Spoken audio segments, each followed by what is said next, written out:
All right, in this video, we're going to go over how to graph sine and cosine. This is part 2. So we've already looked at the basics of graphing sine and cosine, the basic shifting and amplitude change. So today what we're going to talk about, and we're going to do this as efficiently and quickly as possible, is we're going to talk about what happens when we have a horizontal scale factor. So we're going to just start from the basics on this one. And what I would like you to do is set up your graph like I have, that we're going to use pi over 6 for every piece, for every grid on your graph paper.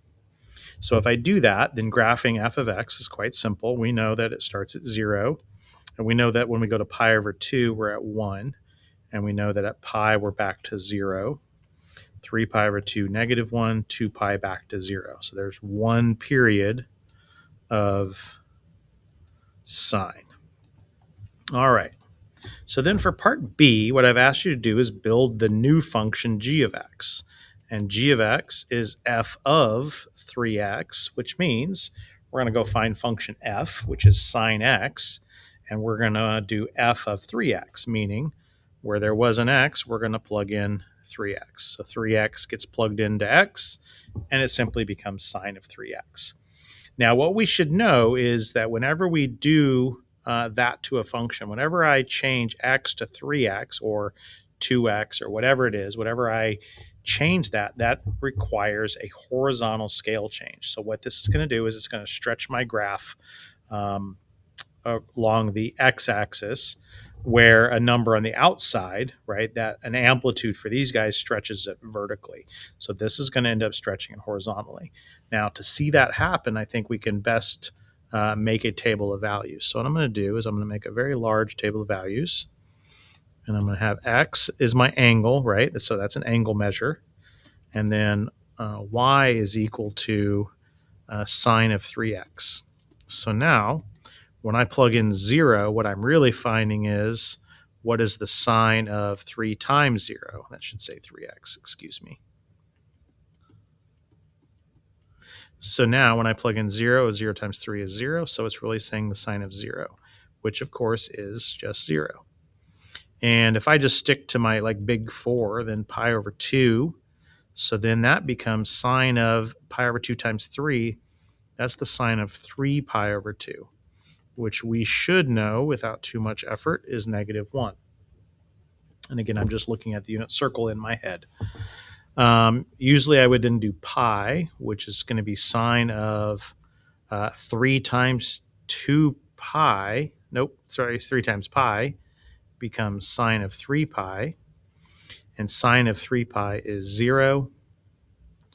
3 pi over 2, multiply that by 3, becomes the sine of 9 pi over 2, which I've lost track of where that is. 1, 2, 3, 4, 5, 6, 7, 8, 9. So it's wrapped around twice, 8 pi over 2, and then one more. So the sine of pi over 2 is 1. So now if we go graph what we have right now, I think it's going to be a little bit misleading of what this graph looks like, because we have that 0 equals 0. There might have been a weird edit there. I had to do something real quick. So let's kind of get back to it. So I think our next one we probably would normally do would be, actually, I guess I was starting to graph it, but I think I want to do one more. I'm going to do 2 pi. So then I have sine of 3 times 2 pi, which is 6 pi, which would be what? 1, 2, 3, 4, 5, 6, back to 0, back to 2 pi, and so sine is 0. So if we graph this, it's going to be, as I was saying, a little bit misleading, because 0, 0, got it. We plugged in pi over 2, and we got negative 1. We plugged in pi, and we got 0. And then 3 pi over 2 was 1, and then back to 0. So if we don't have a very good investigative mind, then what we're going to think is wow, this just flipped over sine, right? That's what it looks like. But I think the detail is going to show something different. So let's get a little bit more detailed. Let's go ahead and let's kind of back up to, let's fill in the detail between 0 and pi over 2. So let's do pi over 6. So if I plug in pi over 6, then what I'm really doing is finding the sine of 3 times pi over 6 would be pi over 2, and sine of pi over 2 is 1. So back over to the graph, at pi over 6, we got 1. Let's do the next one. Let's do pi over 3. So that's going to be sine of 3 times pi over 3, which cancels out 3. That's just sine of pi, which is 0, which would be right here. We don't need to do pi over 2. We've already done it. I think we can already see what's going to happen when I do 2 pi over 3. I'm going to get 0, but let's see why. Plug in 2 pi over 3 and multiply that by 3. The 3's cancel. That's just sine of 2 pi. That's 0.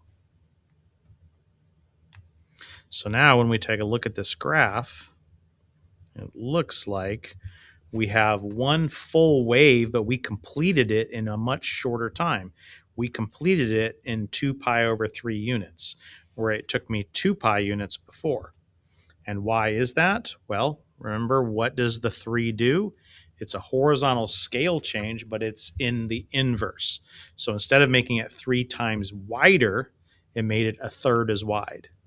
And so this black graph, my clicker's not working for some reason, my black graph here got condensed over to the red graph. Furthermore, if we keep going and plotting out the pattern that we see forming, and we finish this at least up through 2 pi, what we can see is here is one period right here. There's one complete. And then here is the second complete. And here's a third complete wave.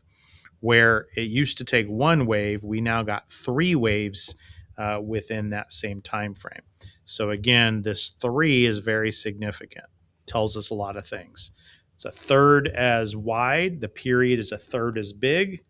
And we can now fit 3 waves where there was once 1 wave. All right. Let's keep talking about this. Let's go on and look at another one. All right, cosine of 5x. So if we look at the cosine of 5x, what I want us to start thinking about is ask ourselves a question. What is the period of cosine? So the period of cosine is 2 pi. But now we're going to mess with that, and we're going to calculate the new period. So we're going to take our old period, and we're going to multiply it by the scale factor. And again, it's an inverse relationship. And so it's going to be 2 pi over 5. So we're going to do one full rotation in 2 pi over 5 units. Okay. But how am I going to graph that? Well, even though we're kind of changing the period, we still know that it comes from the same idea that sine and cosine are, one time around a circle is broken up into 4 parts. And we go, from the middle to the high, back to the middle to the low, and then we repeat. So that pattern still continues. It just continues now in a condensed form. So what we're going to start doing, just to make this super easy, is we're going to change our scale. So we're going to do our new scale. And sometimes I'll just call this like the tick marks. So the new scale, or the tick marks, is going to be the period, which is now 2 pi over 5, and I'm going to multiply it by a fourth. And I'm always going to do a fourth because, again, that's what I've done. I've broken up the rotation into 1, 2, 3, 4 parts. And if I do that, then I'm always going to know where to go. So I finish this off, I get pi over 10. So I'm going to go to my graph, and now this is pi over 10. This is 2 pi over 10, which reduces to be pi over 5. This is 3 pi over 10. This is 4 pi over 10, which reduces to 2 pi over 5. And then 5 pi over 10, which is pi over 2. And so that's 1, 2, 3, 4, 5 to get to pi over 2. So 1, 2, 3, 4, 5. to get to pi, or a total of 10, right? Pi divided by 10, a tenth of pi. And so my new scale, check. And now my new period should be 2 pi over 5. So this is a graph of cosine. So cosine starts at, and I'll go ahead and kind of make that a 1 just to make sure it's not tiny. You could go 1 block. It doesn't really matter. So cosine starts at 1. And now every tick mark, I'm going to go to the middle, to the bottom, middle, top. Notice there is 1 complete revolution around cosine. And where did it stop? 2 pi over 5, just like we said it should. So then I'm going to go back to middle, bottom, middle, top. There's another rotation. And then I'm going to keep going to here and here. And if I do this and I go out to 20 places here, that's pi. So 1, 2, 3, 4, 5, 6, 7, 8, 9, 10. This would be 2 pi on my scale. So we keep going. Just to complete the thought here. And so how many waves should now fit between 0 and 2 pi? It should be 5 waves. So let's count them. There's 1 wave. There's 2. There's 3. There's 4. And there's 5 complete waves in 2 pi. So if I were to graph, for example, good old-fashioned normal cosine, then on this weird scale, it's going to look like this. Pi over 2, I'm at 0. At pi, I'm going to be at -1. Halfway between, I'm going to be back at 0, which I think is here. And I'm back here at 1. So normal cosine stretched out looks like this. So if I didn't allow you to change the scale and we kind of kept everything like at pi over 2 as a tick mark or so, then this would get a whole lot more complicated because I'd have to figure out where the heck pi over 10 was in relation to pi over 2 when there's no grids, right? It would be very complicated. So by changing the scale, we really take a lot of the nastiness out of this. All right. I hope this is working out for you. All right. Let's do just a couple more. We did more in class, but we're going to cut this short. And if you need more help, you can come see me. So let's look at example 2 and call it a day. So in this problem, as we decide where to shift, we have to remember that our shifting rules only work when our coefficient on x is 1, just like it has for all other functions. So in order to figure this out, we have to first factor out the 3. But the 3 doesn't factor that far. It just comes out of the polynomial. It's still inside of sine. So that would be 3x minus pi over 6. And if you're not very good at factoring, it's always a good idea just to double check, distribute 3 times x. 3 and pi over 6 reduced to be pi over 2, and that's what we started with. Okay, so now I know some things. I know we're shifting over pi over 6. I know we're going up 1. The amplitude is 2, and we have a scale change horizontal of 3. And that basically affects the period and our scale. So let's start with that. Our new period is going to be the old one, which is 2 pi times the inverse relationship, a third. So my new period is 2 pi over 3. The tick marks or the scale I'm going to use is a fourth of the period. So 2 pi over 3 times a fourth. And 2 and 4 reduce to a 6. This is going to be pi over 6. So 1 pi over 6, 2 pi over 6, 3 pi over 6. That's also known as pi over 2. So it's pi over 6, pi over 3, and then 1, 2, 3, and we're going to be at pi. 1, 2, 3, we're at 3 pi over 2. 1, 2, 3, we're going to be at 2 pi. Because this graph's going to be stretched, I'm just going to call that 1 unit this time. Okay, so I need to shift it over pi over 6 in the positive direction. So that's going to put us along this line here. and I'm going to shift it up 1. So that's going to put us on this line here. So there's my new X and Y axis right here. So now all I have to do, like, let's look at what we've done. We've taken care of the shift up 1. We've taken care of the shift over.